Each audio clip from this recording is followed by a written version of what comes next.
নমস্কার বন্ধুরা, জাহানা কিচেন সবাইকে স্বাগত। আশা করি সবাই ভালো আছেন। আজকে আরেকটা রেসিপি নিয়ে আসছি। আজকে তৈরি করব আটা দিয়ে শিরিঞ্চের পিঠা। আমরা এখানে 500 গ্রামের মতো আটা নিয়েছি, লবণ, নর্মাল জল দিয়ে একটা ডো তৈরি করে নেব। আটা দিয়ে যে এত সুন্দর শিরিঞ্চ পিঠা হয় না দেখলে বুঝতেই পারবেন না। দেখুন বন্ধুরা, আটার ডোটা ঠিক আমরা যে রুটি অথবা পরোটা ভাজি সেই ডোর মতো এরকম করে নিতে হবে। আর আমাদের লাগছে এখানে আমরা দুটি এভাবে এতটুকু করে আমরা একটি কাগজ, পলিথিন অথবা আটার প্যাকেট আপনি যেটাই পারেন ঠিক ওভাবে কেটে নেবেন, ঠিক এভাবে করে। আর আমরা এখানে নিয়েছি একটি সিরিঞ্জ। দেখুন আমরা ঠিক এত বড় মোটা আমরা সাইজের সিরিঞ্জ নিয়েছি এবং সিরিঞ্জে একটি ফুটো রয়েছে। আমরা সিরিঞ্জের যে সুইটা রয়েছে সেই সুইটা আমরা এখন পুরে চারপাশে ছিদ্র করে নেব।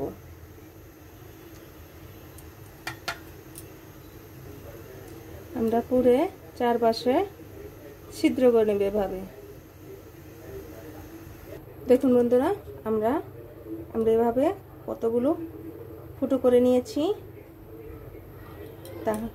তাড়াতাড়ি যেন বের হয় এবং দেখতে সুন্দর হয়। এখন আমরা এটা গরম জল দিয়ে ভালোভাবে ধুয়ে নিব।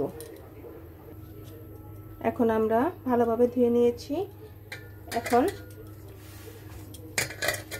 আটার ডোটাকে এভাবে আমরা ভরে নেব, হাতের সাহায্যে ভরে নেব। আমরা এভাবে ভরে নিয়েছি। এখন এভাবে চাপ দিয়ে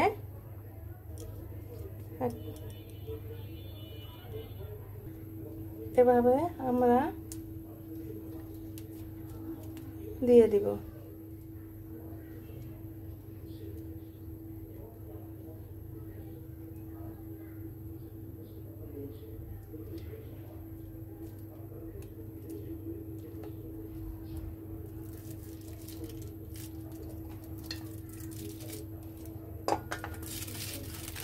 দেখুন বন্ধুরা, ঠিক এভাবে আমরা দিয়ে দিব, বসিয়ে দিব। এবং দেখুন বন্ধুরা, এই যে এভাবে আমরা তৈরি করে নেব।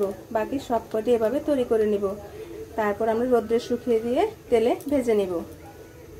দেখুন বন্ধুরা, আমরা যে আটা দিয়ে শিরিঞ্চ পিঠা তৈরি করেছিলাম কত সুন্দর হয়েছে এবং আমরা রোদ্রে শুকিয়ে নিয়েছি। এখন আমরা তেলে ভেজে নিব। চলুন, আমাদের কড়াইটা গরম হয়ে গিয়েছে। এখন আমরা তেলে দিয়ে দিব। দেখুন ফুলতে শুরু করেছে।